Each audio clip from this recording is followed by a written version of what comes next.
কৃষ্ণ কৃষ্ণ এইজনী বোৱাৰীয়ে মোক চহকী কৰিলে আৰু কেতিয়াতে মই ফ্ৰিজৰ পৰা বস্তুখিনি উলিয়াই থৈছোঁ বনাবলৈ এতিয়ালৈকে তাই ভাত বনাব হোৱাই নাই এতিয়া 12টা বাজিলেহি তাই ভাত বনাব কেতিয়া মই খাম কেতিয়া বাৰু একদম মানে টাইমত খোৱা বোৱাকেইটা কৰিব নাপালে মোৰ একদম মাথাটো বেয়া হৈ যায় এইকেইদিন বহুত দিন বোৱাৰী নথকাৰ কাৰণে মানে খোৱা বোৱাৰ খেলি মেলি হ'লেই এতিয়া এজনী নতুন বোৱাৰীয়ে মানে কি কৰিব মই একো বুজি পোৱা নাই দুপৰীয়া ভাত এসাঁজে ভালকৈ খাওঁ ৰাতিটো ৰুটিয়ে খাওঁ এনেকৈ ভালকৈ খাই মেলি আছোঁ কাৰণে এতিয়া বুঢ়া বয়সতো ধুনীয়াজনী হৈ আছোঁ এই কি কৰে একো ঠিক নাই দেই মই মাংসও উলিয়াই থৈছোঁ ফ্ৰিজৰ পৰা বোলো অকণমান ঠাণ্ডাটো যাওক তাৰপিছত ইফালে ডিমো উলিয়াই থৈছোঁ ৰঙালাওটো বোলো কাটি দিওঁগৈ তাই ইফালে ভাতটোকে পতা নাই এতিয়ালৈকে দুপৰীয়া মোৰ সদায় অভ্যাস 2-3খন ভাজিয়েদি মই ভাত খাওঁ ভালকৈ খাওঁ দুপৰীয়া ভাত সাজ ৰাতিপুৱা এনেকৈ লৰালৰিকৈ কিবা এটা খাওঁতেই যায় দুপৰীয়া ভাত সাজ মোক ভালকৈ লাগে তাইক মই আগতেই কৈছিলোঁ তাই এতিয়ালৈকে বনোৱা নাই নহয় কি হ'ব এক ধৰোগৈ যাওঁ মই কৰিছোঁ দেই এনেকৈ য়োগা কৰোঁ ৰাতিপুৱা পূৰা মিউজিক চিউজিক লগাই একদম যেতিয়া য়োগা কৰি থাকোঁ মায়ে মোৰ কাৰণে পূৰা ফ্ৰুইটছ ব্ৰেড একদম চববিলাক গোটাই পিনাট বাটাৰৰ সৈতে একদম ৰেডি কৰি থৈ দিয়ে এতিয়া আকৌ মই নিজে লৈ লৈহে খাব লাগিব ইয়াত পাই I really miss you, Ma. I really miss you. বোৱাৰী তুমি এইবোৰ কি কৰিছা আৰু তুমি এইবোৰ কি পিন্ধিছা নতুন বোৱাৰী এজনী হৈ এই কালি পৰহি বিয়া হোৱা নতুন বোৱাৰী এজনী হৈ তুমি এইবোৰ পিন্ধি আছা যে ঘৰতে তোমাক কি ঘৰত এইটো কথাও শিকাই পঠোৱা নাই নে কিনো মানে তুমি পিন্ধিবা এনেকুৱা ড্ৰেছ মই নিপিন্ধিবা বুলি কোৱা নাই কিন্তু নতুন বোৱাৰী এজনী এনেকৈ থাকে জানো এতিয়া এজন দুজন ওচৰৰ মানুহ আহিব তোমাক চাবলৈ বিয়াখনো সৰুকৈ পতাৰ কাৰণে মানুহবোৰ এতিয়াহে আহিব আৰু তুমি এনেকুৱাখন পিন্ধি আছা যে এনেকুৱাখন পিন্ধি তুমি মানুহৰ আগত ওলালে মানুহে কি ভাবিব মোৰ সন্মান ক'ত থাকিব বোৱাৰী মা আপুনি মোক এনেকুৱা ব্যৱহাৰ কৰিছে যে মই কিন্তু এইবোৰ বেয়া পাওঁ দেই মোৰ নিজৰ কামত বেলেগে ইণ্টাৰফেয়াৰ কৰাটো মই একদম সহ্য কৰিব নোৱাৰোঁ ডিছকাষ্টিং মানে আপুনি মোক এনেকৈতো আগতে কোৱা নাছিলে তুমি নিজৰ মতে থাকিব পাৰিবা বুলিহে মোক বিয়া পাতি আনিছিলে এতিয়া যে আপুনি মোক এনেকৈ কথা কৈছে ক'ব লাগিবতোন চব কামৰে এটা হেৰি থাকে এটা সময় থাকে নিৰ্দিষ্ট তুমি এই ভৰ দুপৰীয়াখন 12টা বজাত যে এইবোৰ কি কয় এইবোৰ যোগাসন কৰি আছা যে কেলে মা প্লিজ আৰু দেই কেতিয়া যোগাসন কৰোঁ সেইটো মোৰ একদম নিজস্ব কথা আৰু মোক ডক্টৰে কৰিব কৈছে সেইকাৰণে মই কৰি আছোঁ কথা সিমানেই বুজিছোঁ ডক্টৰে কৰিব কৈছে তুমি কৰা এটা নিৰ্দিষ্ট টাইম থাকে তুমি এই দুপৰীয়াখন যে কৰিছা য়োগা তুমি এইফালে যে যোগাসন কৰি আছা তেতিয়াহ'লে সেইফালে ভাত কোনে বনাব ভাত পানী কোনে বনাব সময়টোতো গৈ আছে ন এতিয়া ভৰ দুপৰীয়াখন তুমি যে য়োগা কৰিছা কিন্তু হেৰি নহয় তুমি ৰাতিপুৱা অকণমান সোনকালে উঠি মইতো ৰাতিপুৱা খোজ কাঢ়োঁ মোৰ লগতেতো তুমি খোজ কাঢ়িব পাৰা আৰে মা মই খোজ কিয় কাঢ়িম আকৌ মোক ডক্টৰে য়োগা কৰিবহে কৈছে মইতো য়োগা কৰিম ন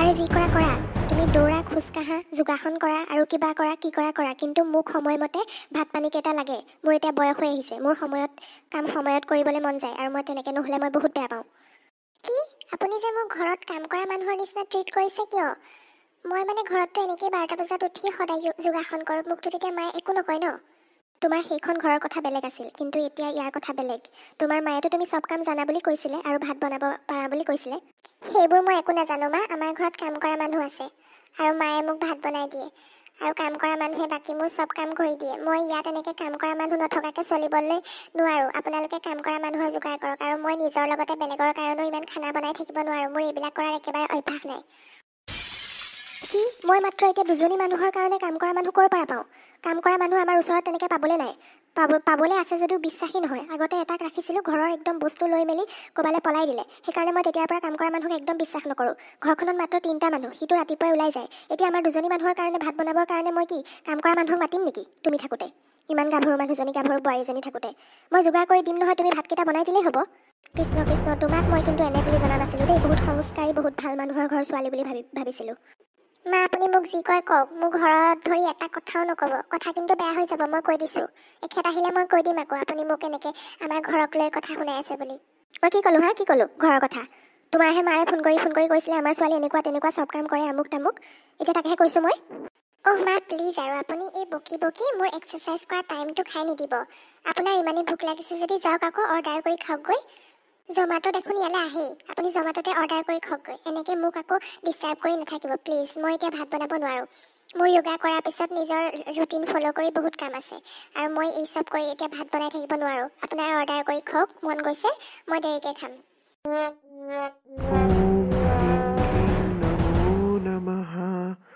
ওম হ্ৰিং কিং নমো নমঃ কৈ যা ছোৱালী তই কি সমস্যাৰ সন্মুখীন হৈছ ইমান মন মাৰি মোৰ ওচৰলৈ কিয় আহিছ এই চালিয়া বেজ থাকোঁতে তই ইমান মন মাৰিবলগীয়া কেতিয়াও নহয়। কৈ যা সকলো খুলি।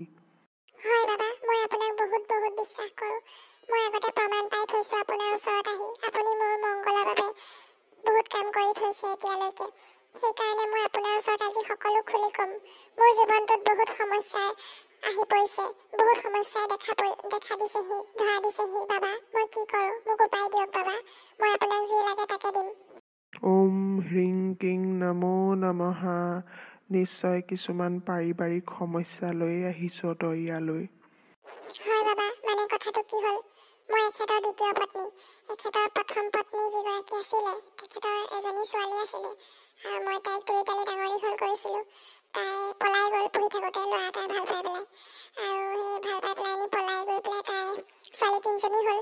আৰু এতিয়া তাইক মানে আমাৰ ঘৰলৈ খেদি দিলে, আৰু তাই মানে এতিয়া আমাৰ ঘৰতে থাকে। আৰু এতিয়া কথাটো হ'ল কি, মানে মোৰ মানুহজনে এতিয়া মোক আৰু মোৰ ল'ৰাটোক যিমান ভাল পায় তাতকৈ বেছি ভাল তাইক পায়, আগৰজনী ছোৱালীক মানে। আপুনি কথাটো বুজি পাইছে নহয় ন? পাইছোঁ ছোৱালী, মই তোৰ মনটো বুজিব পাৰিছোঁ। আৰু কৈ যা মই কি কৰিব লাগিব এতিয়া। হয় বাবা, তেখেতে মৰম কৰে, তাত মোৰ ক'ব লগা একো নাই। তাই কেইদিনমানৰ কাৰণে আহিছে, তাত মোৰ ক'ব লগা একো নাই। কিন্তু তাই এতিয়া আজীৱন আমাৰ ঘৰত থাকিব বোলে, আৰু বোলে আমাৰ যিডোখৰ ভাল মাটি আছে, মানে যিডোখৰ মাটিত আমাৰ ভৱিষ্যতে মোৰ ল'ৰাই ব্যৱসায় বাণিজ্য কৰা কিছুমান সুবিধা আছে, সেই মাটিডোখৰকে বাপেকে মানে তাইৰ নামত কৰি দিম বুলি কৈছে, আৰু তাইক তাতে ঘৰ সাজি দিব বোলে। মই কথাটো গম পাইছোঁ। আপুনি মোক এনেকুৱা এটা বুদ্ধি দিয়ক যাতে আমাৰ বাপেকে তাইক ছোৱালীজনীক দেখিব নোৱাৰা হৈ যায়, আৰু সেই মাটিবোৰ তাৰ নামত নকৰি মোৰ ল'ৰাটোৰ নামত কৰি দিয়ে, আৰু যাতে তাই আমাৰ ঘৰৰ পৰা আঁতৰি যায়। এইটো কৰিব পাৰিলে বাবা, মই আপোনাৰ ওচৰত চিৰকৃতজ্ঞ হৈ থাকিম বাবা। মোক এইকণ দয়া কৰক বাবা। মানে তই ক'ব বিচাৰিছ মই এনেকুৱা এটা জাল খেলিব লাগিব, এনেকুৱা এটা ক'লা যাদু কৰিব লাগিব বাপেকৰ ওপৰত, বাপেকে তোক আৰু ল'ৰাটোক বেছি মৰম কৰে আৰু বেছি তহঁতক ভাল পায় আৰু তাইক বেয়া পাবলৈ লয়, আৰু তাই সেইখন ঘৰ এৰি যাবলৈ বাধ্য হয়, নহয় জানো? হয় বাবা, আপুনি একদম ঠিক ভাবিছে। মই সেইটোৱে বিচাৰোঁ। আপুনি যদি মোক কিবা এটা কৰি দিয়ে, মই বহুত আপোনাৰ ওচৰত চিৰকৃতজ্ঞ হৈ থাকিম বাবা। হৈ যাব ছোৱালী, তই চিন্তা নকৰিবি। ইয়াৰ কাৰণে মোক অকণমান ভাবিবলৈ সময় দে। ওম হ্ৰিং কিং নমো নমঃ। ওম হ্ৰিং কিং নমো নমঃ। মই ধ্যান কৰি এইটোৱেই পাইছোঁ ছোৱালী, তই এই বটলটো লৈ যা।